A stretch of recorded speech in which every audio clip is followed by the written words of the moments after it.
네, 하나님의 영광이 충만하게 임하고 있는 여러분 은혜가 있는 줄로 믿습니다. 우리 옆에 계신 분들과 함께 인사하도록 하겠습니다. 사랑하고 축복합니다. 네, 요즘 우리 사회를 보게 되면 심각한 상황입니다. 청년들이 결혼을 선택사항으로 여기기 때문이죠. 다음 세대 자체가 사라질 위기에 처해 있습니다. 결혼과 가정의 소중함을 다시금 깨닫게 해야 됩니다. 결혼과 가정은요, 개인의 행복뿐만 아니라 사회 안정과 번영에도 기여를 하게 되지요. 이런 변화를 위해서는요, 미디어의 역할이 참 중요합니다. 여러분, 핀란드에서 한때는 이 자살률이 전 세계적으로 가장 높았던 때가 있었습니다. 이것을 줄이기 위해서 드라마나 미디어에서 자살에 대해 언급을 못하도록 통제를 하고 나서 그 자살률이 눈에 띄게 떨어지고 효과를 거두었다고 합니다. 우리나라도 결혼과 출산율을 높이려면 좀 법적으로 통제가 필요하지 않을까 싶습니다. 아무래도 드라마나 미디어에서 여러분, 이 행복하고 단란한 가정보다는 주로 어떤 내용이 많이 나와요? 네, 막장 이야기가 너무 많이 나와요. 이건 말도 안 되는, 정말 그 모습들 보면은 여러분, 우리 청년들이 결혼하고 싶은 생각이 1도 안 들게 하는 것 아니겠습니까? 그래서 실은요, 이 드라마나 미디어에서 그런 고부간의 갈등, 불륜, 폭행, 동성애, 그런 자극적이고 폭력적인 내용보다는 단란하고 행복한 가정의 모습들을 더 많이 보여줘야 한다라고 생각합니다. 사실 저도 아이들을 셋 키우면서 힘들 때가 많았습니다. 아이들이 어렸을 때는요, 외출 한번 하려고 하면은 이게 고난의 행군이었어요. 여러분들, 이 유모차 2개 태우고 깐난쟁이 짐까지 다 실어가지고 움직이려고 하면은요, 나가기 전부터 힘이 다 빠지는 거예요, 짐 챙기다가. 근데 지금은요, 얼마나 든든한지 모릅니다. 제 아내가 여러분들 아시죠? 셋째 가졌을 때 아들이라고 펑펑 울었던 거. 네. 근데 지금은요, 자기가 제일 잘한 것 중에 하나가 셋째를 낳은 것이라고 이렇게 이야기를 합니다. 특별히 우리 청년들은 잘 들으십시오. 독신의 은사를 받은 것이 아니면요, 결혼은 절대로 선택사항이 아닙니다. 분명히 하나님께서는 남자와 여자를 창조하시면서 생육하고 번성하라 명하셨고 부모를 떠나서 한 몸을 이루도록 말씀하셨습니다. 무엇보다도 평생을 함께할 수 있는 믿음의 배필을 만나서 하나님이 주시는 은혜와 축복을 누리는 우리 모든 청년들 될 수 있기를 바라겠습니다. 제가 이렇게 가정에 대해서 이야기를 장황하게 하는 것은요, 실은 교회에 대해서 말씀드리고자 하는 것입니다. 여러분, 하나님께서 이 세상에 또한 제정하신 공동체 가운데 가장 중요한 공동체 2가지가 무엇입니까? 하나는 가정이고 하나는 교회인 거예요. 여러분, 이 교회는요, 하나님께서 하나님의 나라와 복음과 구원의 역사를 위해서 그 하나님의 뜻 가운데에서 주님의 핏값으로 세우신 것이 이 땅의 교회인 것이죠. 그래서 신앙생활은요, 절대로 개인주의 신앙으로 끝나면 안 됩니다. 공동체를 통해서 하나님의 은혜를 경험하고 또한 섬기며 또한 이 세상 가운데서 하나님 나라를 세우고 신앙을 전수할 수 있도록 힘써야 되는 것이죠. 그래야 여러분, 우리가 이 시대에 주신 사명을 잘 감당할 수 있게 되는 것입니다. 지금 우리 교회도 확장단지에 새 성전을 건축하고 있는 것도 역시 하나님 나라를 세우고 또한 다음 세대에게 신앙을 물려주기 위해서 또한 믿음의 공동체가 온 힘을 다하여서 일들을 진행하고 있는 것이죠. 잠정적으로는 지금 9월 8일에 새 성전에서 첫 예배를 드리려고 이렇게 계획 가운데 있습니다. 이번 주부터 이사 갈 때까지 교회 공동체를 우리가 어떻게 섬겨야 하며 교회에 대한 부분이 무엇인지를 다시 한번 생각하고 은혜 받는 시간을 가질 수 있기를 바라겠습니다. 첫 번째로 사명의식을 가지고 섬겨야 합니다. 우리 3절 말씀을 다시 한번 읽어보도록 하겠습니다. 3절입니다. 내게 주신 은혜로 말미암아 너희 각 사람에게 말하노니 마땅히 생각할 그 이상의 생각을 품지 말고 오직 하나님께서 각 사람에게 나누어 주신 믿음의 분량대로 지혜롭게 생각하라. 아멘. 여러분, 사도 바울이 지금 마땅히 생각할 그 이상의 생각을 품지 말라고 말씀합니다. 그렇다면 마땅한 생각이 무엇이겠습니까? 그것은 바로 사명인 것입니다. 우리가 어떤 일을 감당함에 있어서 사명의식이 있느냐 없느냐는 하늘 땅 차이가 납니다. 왜냐하면 사명의식을 가진 사람들은 중요한 일이 무엇인지를 알기 때문에 사소한 일에 흔들리지 않고 끝까지 달려갈 수 있기 때문인 것이죠. 당장에 우리 예수님께서도 보십시오. 하나님께서 또한 영원히 멸망받을 수밖에 없는 저와 여러분들을 구원케 하시려고 친히 하늘 보좌 영광을 버리고 사람의 몸을 입고 이 땅에 오게 하셨습니다. 그리고 십자가를 지게 하셨던 것이죠.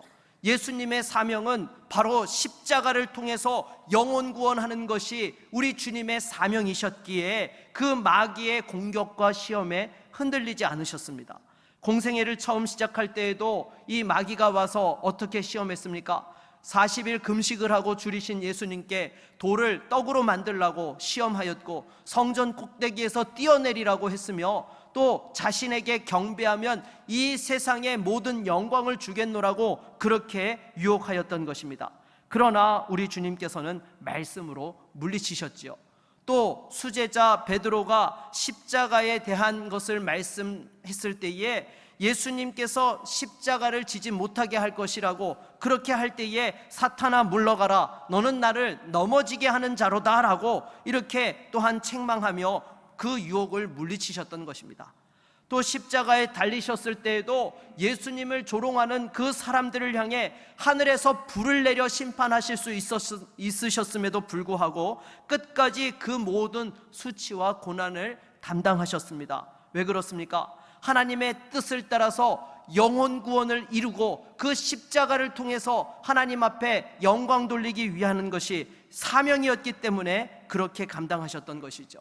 여러분, 사도 바울도 마찬가지입니다. 이방인의 사도라는 분명한 그 사명의식이 있었기 때문에 복음을 전하며 말할 수 없는 그 고난과 또한 고초를 당하면서도 끝까지 복음 전도의 사명을 감당했던 것이죠. 여러분, 이처럼 사명에 대한 분명히 확신이 있는 사람은 흔들리지 않습니다. 끝까지 그 사명을 감당합니다. 때로 사명 때문에 내가 손해를 보고 억울한 소리를 듣고 모욕감을 들어도 흔들리지 않습니다. 그러나 사명에 대한 확신이 없으면 그 자리를 감당할 수가 없는 것이죠. 저에게도 하나님께서 주신 사명이 있습니다. 바로 우리 구미 제일교회를 확장단지로 이전하는 것입니다. 다음 세대를 향한 그 사역과 비전을 감당하는 것입니다. 물론 이 과정에 수많은 어려움들이 있지만 저는 이 일을 완수하는 것에 있어서 조금도 타협하지 않을 것입니다. 더욱이 여러분, 지금 우리 성도들이 하나님을 사랑하고 교회를 사랑하며 목사를 믿고 사랑하고 수많은 물질들을 아낌없이 드렸는데 반드시 이 일을 매듭지을 것입니다. 그리고 하나님께서 이 일들을 이루어 주실 줄로 믿습니다. 그런데 사명의식이라고 하면 어떤 분들은 목회자나 선교사와 같은 사역자에게만 해당하는 것으로 생각하는 분들이 있습니다. 아니요, 그리스도의 몸된 교회에 속한 모든 성도들 역시 그 주신 사명과 그 뜻을 따라서 섬겨야 되는 것입니다. 여러분들도 마찬가지인 것입니다. 여러분들이 우연히 어떻게 하다 보니까 지금 구미 제일교회에 와서 신앙생활을 하고 있더라, 이게 아니에요. 여러분, 하나님께서 우리 교회를 통하여서 확장단지의 복음을 전하고 다음 세대의 희망의 씨앗을 심도록 하기 위해서 여러분 한 사람 한 사람을 택하시고 부르셔서 우리 구미 제일교회 성도가 되게 하신 줄로 믿습니다. 오래전부터 신앙생활 하신 분들도 마찬가지고 새로 오신 분들조차도 하나님께서 이 일에 일꾼이 필요하셔서 우리 한 사람 한 사람 모두를 불러주셔서 일들을 감당하라 말씀하고 있는 것입니다. 그러니까 여러분, 정말 하나님께서 우리에게 이 주일학교에 또한 부흥의 은혜를 주시고 이제 또 새로운 하나님의 놀라운 역사와 부흥의 축복이 임하게 될 것입니다. 그런데 혹시 나이가 많아서 저는 아무것도 할 수가 없는데요 라고 생각하는 분들이 계십니까? 절대 그렇게 말씀하시면 안 됩니다. 여러분, 교회에는요 항상 그 주신 사명을 감당하려면 무엇이 필요합니까? 기도의 자리가 필요한 것입니다. 말씀의 자리에서 은혜 받고 교회를 위하여, 목사를 위하여, 성도들을 위하여, 사역을 위하여 눈물 흘려 기도하는 성도들의 강력한 기도가 필요한 것입니다. 여러분, 물질이 있다고 해서 되는 것이 아닙니다. 사람이 있다고 되는 것이 아닙니다. 하나님 앞에서 깨어있는 성도들의 그 기도가 있을 때에 우리가 함께 그 사명을 감당할 수 있고 주의 역사들을 이룰 수 있는 거예요.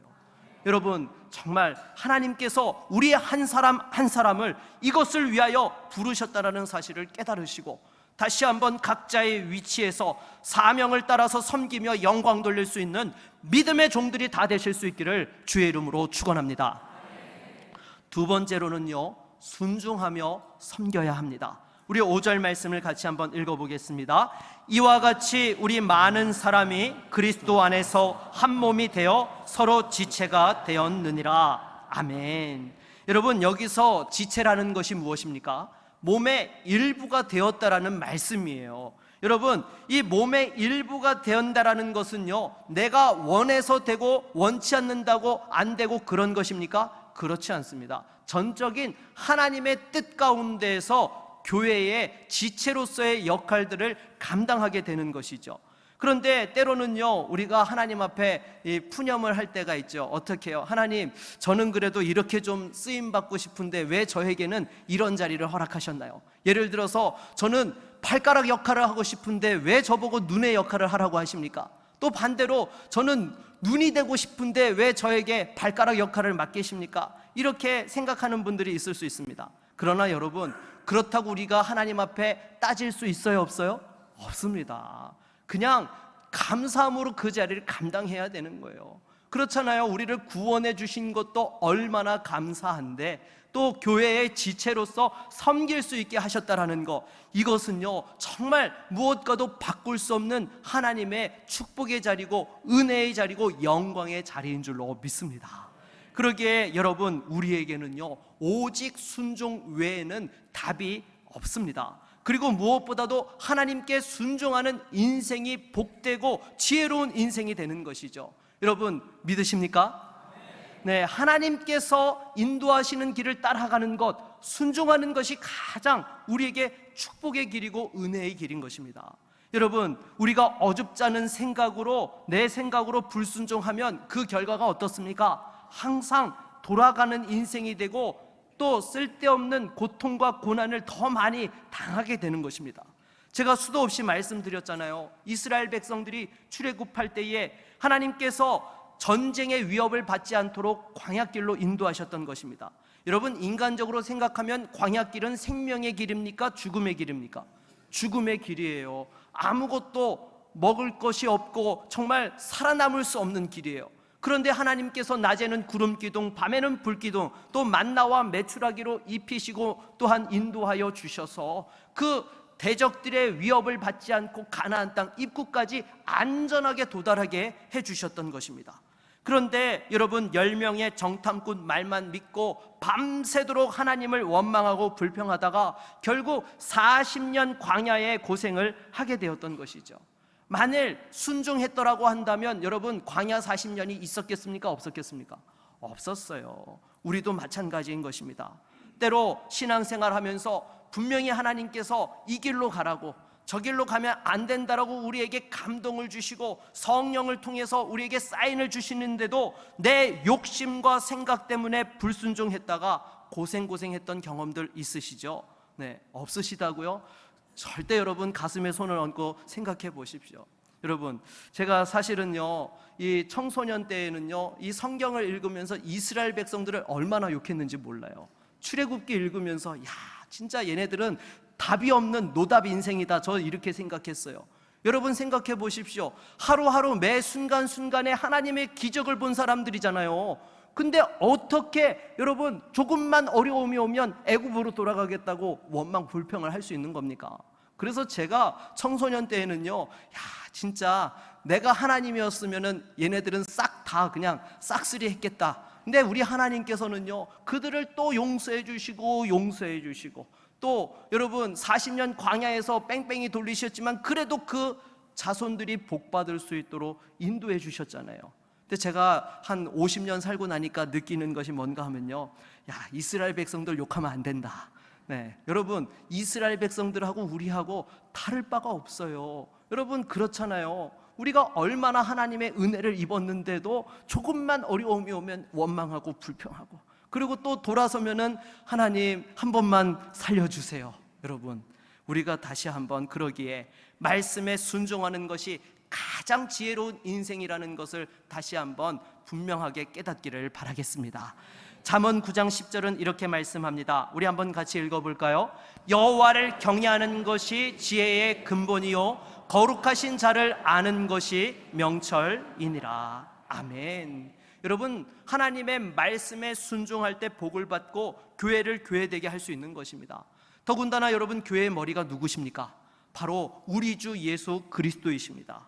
우리 주님의 명령에 순종하여 나아갈 때에 그것이 주의 몸된 교회를 세우는 것이고 다른 지체들을 또한 섬기게 되는 것입니다. 그래서 여러분, 여기서 중요한 것은요, 순종은 적당히 하는 것이 아니라 어떻게 해야 돼요? 온전히 100% 순종을 해야 되는 거예요. 그럴 때에 여러분, 하나님이 예비하신 은혜와 축복과 또 능력 가운데에서 힘있게 쓰임받을 수 있게 되는 것이죠. 그리고 교회의 건강도도요, 어디에서 결정되어지느냐? 바로 성도들의 순종지수에 따라서 교회의 건강도가 결정되는 것입니다. 오랫동안 교회를 다녔어도 순종보다는 자기 주장을 일삼고 개인적인 축복만을 추구하는 신앙은요, 주님의 뜻과는 무관한 그 기복주의 신앙이든지 내지는 어린아이 신앙에 불과하기 때문인 것입니다. 그러나 하나님의 말씀 앞에 순종하며 섬기면요, 나 자신뿐만 아니라 옆에 있는 성도들과 지체들에게도 은혜를 주고 또한 축복의 통로로 쓰임받게 되는 것이죠. 그래서 여러분, 정말로 그 자녀가 부모에게 순종하면은요, 자녀의 앞길도 잘 될 뿐만 아니라 부모도 함께 더불어 복을 누리게 되는 것이죠. 그리고 지도자가 하나님 앞에 순종하게 되면 공동체의 평안과 번영으로 이끌게 되는 것입니다. 또 교회의 중직자들이 순종할 때에 좋은 교회가 되고 성도들도 함께 복받는 지름길이 되는 것이죠. 그래서 여러분, 항상 우리가 이 순종할 때에는요, 나만 순종하고 끝나는 것이 아니라 이것이 내 옆에 있는 성도들과 우리 가정에도 하나님의 은혜와 축복의 영향을 끼친다는 것을 여러분 기억하시고 순종을 통하여서 주시는 그 축복의 은혜를 누릴 수 있기를 바라겠습니다. 그래서 우리 옆에 있는 분들과 한번 이렇게 인사할까요? 순종은 우리 모두에게 축복입니다. 네. 세 번째로는요, 겸손하게 섬겨야 합니다. 우리 6절 말씀을 같이 한번 읽어보겠습니다. 우리에게 주신 은혜대로 받은 은사가 각각 다르니 혹 예언이면 믿음의 분수대로. 아멘. 여러분, 우리에게 주어진 은사는요, 내가 어떠한 능력이 있고 자격이 있어서 잘나서 받은 것이 아닙니다. 하나님께서 교회를 세우시고 하나님의 뜻과 영광을 나타내기 위하여서 하나님께서 선물로 우리에게 허락해 주신 것이죠. 그래서 여러분, 하나님께서 주신 은사를 가지고 섬길 때에 늘 잊지 말아야 될 것이 무엇일까요? 겸손인 것입니다. 하나님께서는요, 겸손한 자에게 또 더 큰 은혜와 축복들을 더해 주시고 또 하나님의 뜻을 이루어가며 성도들을 잘 섬길 수 있게 하시는 것이죠.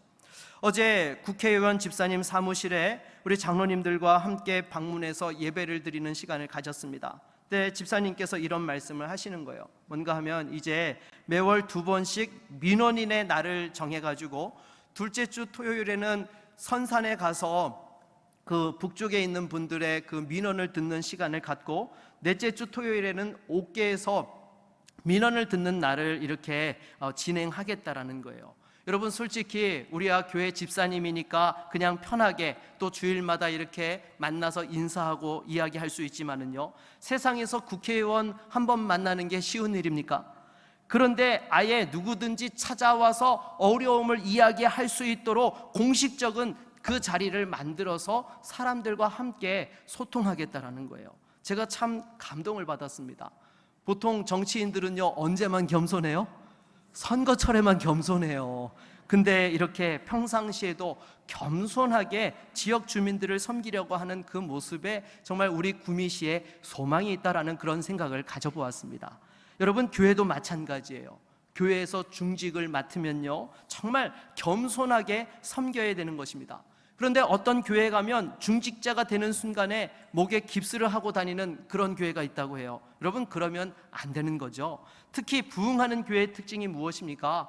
당회와 중직자들이 겸손히 섬기는 교회가 부흥한다는 것입니다. 여러분, 장로교회를 보게 되면은요, 교회 안에서 당회의 파워가 아주 막강한 시스템입니다. 왜 그렇습니까? 목숨을 걸고 교회를 지키던 시대에 만들어진 시스템이어서 그렇습니다. 목사가 순교하고 공백이 생기더라도 누가 그 공백을 메꿔요? 당회 장로님들이 메꿔요. 종교개혁 시대에 그 수많은 목사님들이 이렇게 순교할 때에 장로님들이 정말 그 함께 이 복음을 위해서 십자가를 지고 교회를 지켜냈던 거예요. 여러분, 우리 한국교회에서도 아직까지 장로교가 그래도 강력하게 대세를 이루고 있는 이유 중에 하나가 무엇입니까? 바로 그러한 역사가 있기 때문이에요. 여러분, 100년 전에 우리나라에 처음 복음이 들어오고 일제시대에 교회가 핍박을 당할 때에 목사님들이 붙잡혀가면 누가 교회를 지켰어요? 장로님들이 지켰어요.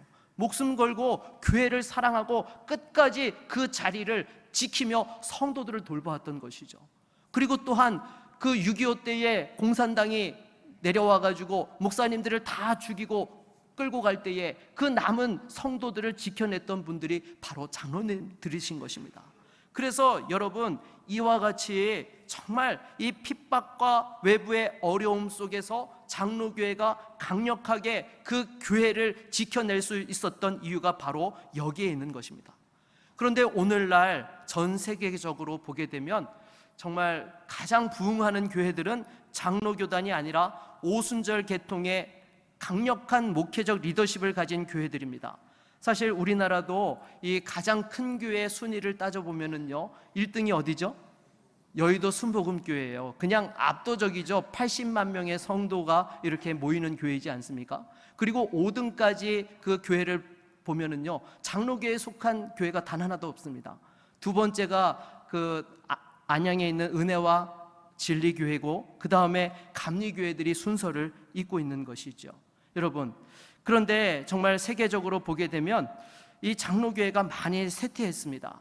칼빈이 사역했던 스위스 제네바에서는 정말 장로교를 찾아보기가 어렵고요, 또 장로교의 아버지라고 불렸던 존 낙스가 사역했던 영국의 스코틀랜드도 마찬가지입니다. 그리고 여러분, 우리나라 처음에 복음이 들어올 때에 가장 선교사를 많이 보냈던 나라가 어디죠? 미국입니다. 미국 장로교회가 우리나라에 가장 많은 선교사를 파송했는데요, 오늘날 미국에서도 장로교가 쇠퇴했어요. 캐나다 장로교는 아예 감리교와 이렇게 통합되고 말았습니다. 그나마 어느 정도의 교세를 유지하고 있는 것이 우리나라밖에 없는데요, 사실 우리나라 장로교회들도 내부 분열과 갈등으로 여러 많은 어려움들을 겪고 있습니다. 그 이유가 무엇인가 하면 장로교 정치 시스템 때문에 그렇습니다. 여러분, 기본적으로 당의 시스템이라는 것은요, 집단 지도 체제예요. 이거는 외부의 위기 상황에서는 강력한 힘을 발휘하지만은 평상시에는 오히려 내부의 위기를 자초하는 경향이 있습니다. 왜 그렇습니까? 의사 결정이 평상시에는요, 서로 이것저것 다 이야기하다 보니까 빨리 이루어지지 않기 때문인 것입니다. 그래서 타이밍을 놓치고 도태되는 그런 일들이 많이 벌어진다라는 것이죠. 그렇다면 담임 목사를 도와서 정말 교회를 잘 세우는 역할을 하려면 우리 성도들이 어떻게 해야 되겠습니까? 무엇보다 은혜가 충만하고 겸손해야 될 줄로 믿습니다. 이렇게 은혜가 충만하고 겸손한 교회에는요, 하나님이 부흥을 허락해 주시고요, 또 새로운 새 시대의 사명들을 감당해낼 수 있게 하시는 것이죠. 그래서 무엇보다도 저와 여러분 모두 한 사람 한 사람 빠짐없이 주님 앞에 섰을 때에 정말 잘하였도다 충성된 종아, 이 어려운 시대에 교회를 통하여 나의 뜻을 이루었구나라고 하나님 앞에 칭찬받을 수 있는 우리 모두가 될 수 있기를 바라겠습니다. 우리 한번 옆에 있는 분들과 인사하실까요? 겸손하게 섬깁시다. 네 번째는요, 지체의식을 가지고 섬겨야 합니다. 우리 10절로 13절 말씀을 다시 한번 읽어보도록 하겠습니다. 형제를 사랑하여 서로 우애하고 존경하기를 서로 먼저 하며 부지런하여 게으르지 말고 열심을 품고 주를 섬기라. 소망 중에 즐거워하며 환난 중에 참으며 기도에 항상 힘쓰며 성도들의 쓸 것을 공급하며 손 대접하기를 힘쓰라. 아멘. 여러분, 우리가 하나님께서 주신 사명을 잘 감당하며 교회를 세우기 위해서는요, 또 한 가지 필요한 것이 바로 무엇이냐? 지체의식이라는 거예요. 여러분, 군대로 말하면 뭐예요? 전우회입니다. 여러분 생각해 보십시오. 함께 전쟁터에서 사선을 넘나든 그 군인들 사이에는 말로 표현할 수 없는 끈끈한 전우회가 있어요. 왜요? 함께 생명을 지켜주는 그러한 사이였기 때문인 것입니다. 우리 성도들도 마찬가지죠. 이 시대의 영적인 전쟁터에서 함께 그 영적인 싸움을 치르고 있는 자들이 바로 우리 성도들이고 그리스도의 군사인 것입니다. 여러분 생각해 보십시오. 정말 영적인 시험과 공격과 어려움이 있었을 때에 옆에 있던 집사님이 계시지 않았더라고 한다면, 권사님이, 장로님이 계시지 않고 목사님이 계시지 않았더라고 한다면 그 어려움들을 어떻게 헤쳐나갈 수 있었겠습니까? 정말 힘들 때에 함께 위로해주고 기도해주고 또한 그 어려운 짐을 같이 져줬던 믿음의 동역자들이 있었기 때문에 우리가 믿음의 자리에서 지금 이와 같이 또한 설 수 있게 된 것이죠. 그리고 우리 교회도 지금 이 어려운 시기에 150억에 달하는 건축을 여기까지 끌고 올 수 있었던 것도 우리 성도들 한 사람 한 사람이 각자의 위치에서 정말 기도로, 물질로, 지체의식을 가지고 교회를 사랑하며 달려왔기 때문에 우리가 이제 곧 입당을 눈앞에 두고 있는 것입니다. 여러분, 이렇게 이제 새로운 사역들을 펼쳐갈 시기가 도래한 것입니다. 그런데 이럴수록 우리가 늘 조심해야 되는 것이 있죠. 무엇이 있습니까? 악한 마귀의 공격과 시험이 있다는 거예요. 여러분, 이 악한 마귀는요 절대로 포기하지 않습니다. 우는 사자와 같이 어떻게 해서든지 빈틈을 노려서 넘어뜨리려고 달려드는 그러한 존재들인 것이죠. 그래서 무엇보다도 교회가 하나 되지 못하고 지체의식이 아니라 서로 미워하고 싸우고 다투도록 충동질한다는 것입니다. 아무것도 아닌 문제로 시끄럽게 만들고 정말 맥이 빠지게 만드는 것이죠. 여러분, 예수님께서도 십자가를 지실 때 보십시오. 여러분, 솔직히 예수님께서 제자들에게 십자가 지신다라고 말씀하셨을 때에 그때에 제자들이 어떻게 했어야 되는 겁니까? 말로만 죽기까지 따르오리다라고 이렇게 이야기하는 것이 아니라 실제로 함께 예수님과 그 십자가 현장까지 같이 어깨동무하고 갔어야 되는 거 아니에요? 그런데 여러분, 이 제자들이 뭐 했습니까? 말로는 죽기까지 따르겠다고 하고는 뒤에서는 네가 오른편에 앉느냐 내가 오른편에 앉느냐, 좌편과 우편 누가 하고 서열 정하면서 서로 다투었던 것들이 제자들이었습니다. 그리고 심지어 그 중에 한 명은요 예수님을 팔아넘기기까지 했고, 또 예수님을 죽기까지 따르겠다고 했던 수제자는 3번이나 예수님을 부인했던 것입니다. 이럴 때에 예수님의 심정이 어떠셨겠습니까? 정말 내가 이런 자들을 위해 십자가를 져야 하는 그런 회의감이 드시지는 않으셨을까요? 그런데 여러분, 정말 예수님께서는요 끝까지 제자들을 사랑하셨습니다. 심지어 가룟 유다까지도 사랑하셨습니다. 왜요? 주의 몸된 교회의 지체로 여겼기 때문인 것입니다. 여러분, 교회의 지체로 여긴다라는 것은 이것은 끝까지 함께 간다는 거예요. 지체는 절대로 분리될 수가 없습니다. 살아도 같이 살고 죽어도 같이 죽는 것이 지체예요. 여러분, 바로 우리 구주 예수님께서 저와 여러분들을 주의 몸된 교회의 지체로 불러주셨고, 그것을 위해서 그 모든 수치와 고난을 감당하시면서 우리에게 생명을 허락해 주신 것입니다. 여러분, 우리가 신앙생활하며 늘 이 사실을 정말 감격해하고 하나님 앞에 영광 돌려야 되는 것입니다. 그런데 이것을 제대로 깨닫지 못하면 어떻게 합니까? 지체를 하찮게 여기고 함부로 대합니다. 또 어떻게 해서든지 잘라내려고 하고 넘지 말아야 될 선을 넘습니다.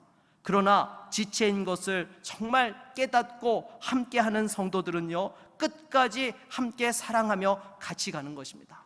그래서 사도 바울은 형제를 사랑하고 서로 우애하고 존경하며 서로의 필요를 채워주고 섬기라라고 이렇게 말씀한 것이죠. 그래서 여러분, 우리가 주 안에서 정말 한 지체라는 사실을 깨닫게 되면은요 이것처럼 든든하고 힘이 되는 것이 없어요.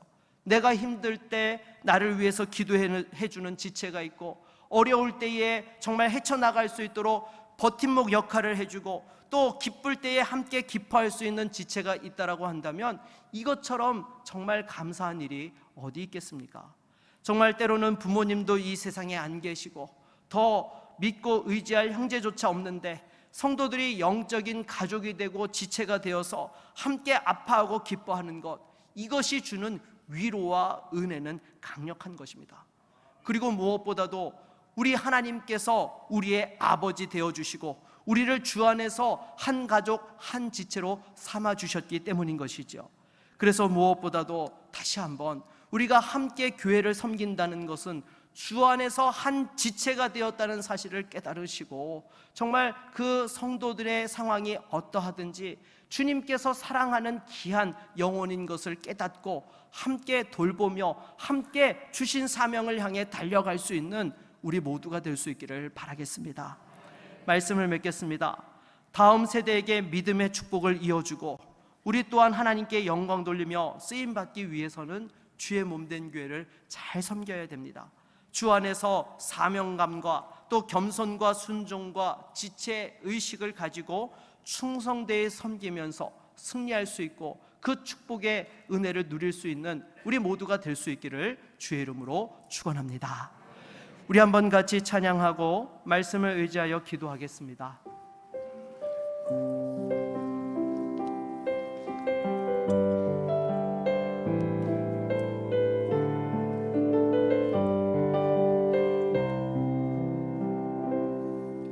우리에겐 소원이 하나 있네.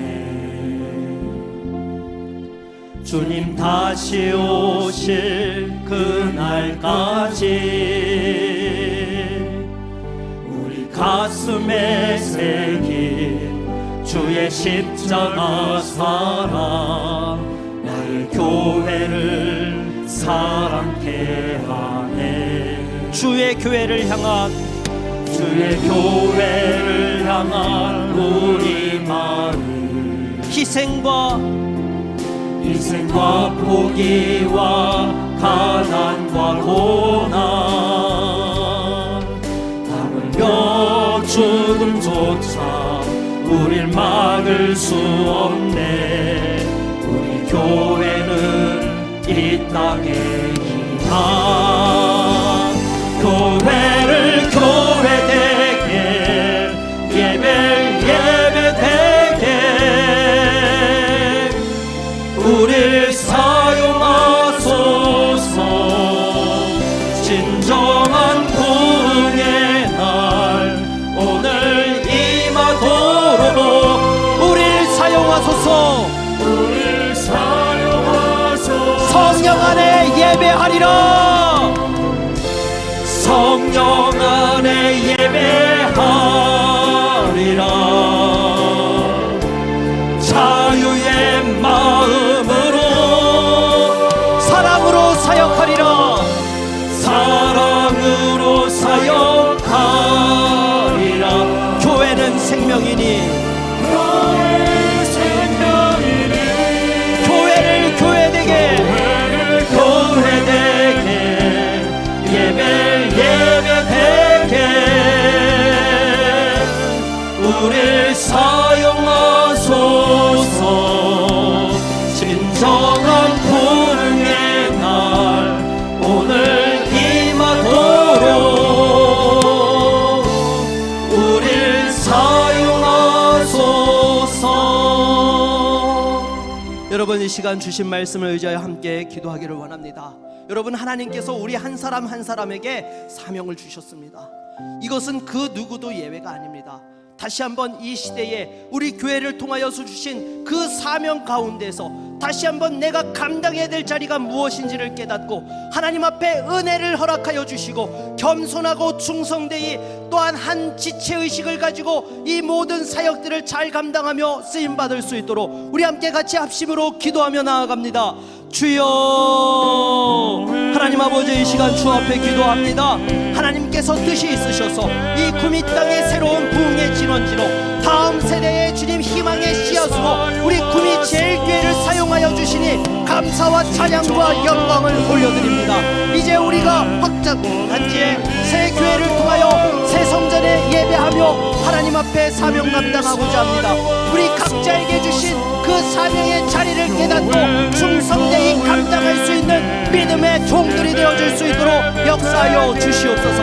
무엇보다도 하나님 말씀에 강력한 은혜가 있는 교회가 되게 하여 주셔서 장애로부터 어린아이에 이르기까지 하나님의 은혜와 겸손으로 섬기는 자들이 되게 하여 주시고, 말씀 앞에 순종하며 또한 한 지체의식을 가지고 함께 달려갈 때에 그 악한 마귀의 공격들을 이겨내고 끝까지 승리하며 하나님의 영광의 기쁨에 참여할 수 있는 온 성도들과 교회가 될 수 있게 하여 주시옵소서. 무엇보다도 우리 성도들의 가정에 축복하여 주셔서 믿음의 3대의 축복이 주님 오시는 그날까지 이어지게 하여 주시고, 이 복음의 사역들을 감당하고 하나님이 주신 직분과 사명을 이루어갈 수 있는 거룩한 교회와 성도들 될 수 있도록 주님 역사하여 주시옵소서.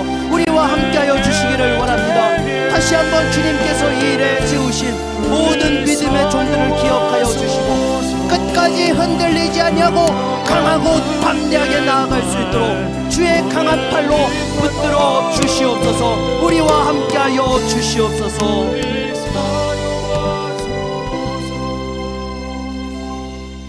예수 그리스도의 이름으로 기도드립니다. 아멘.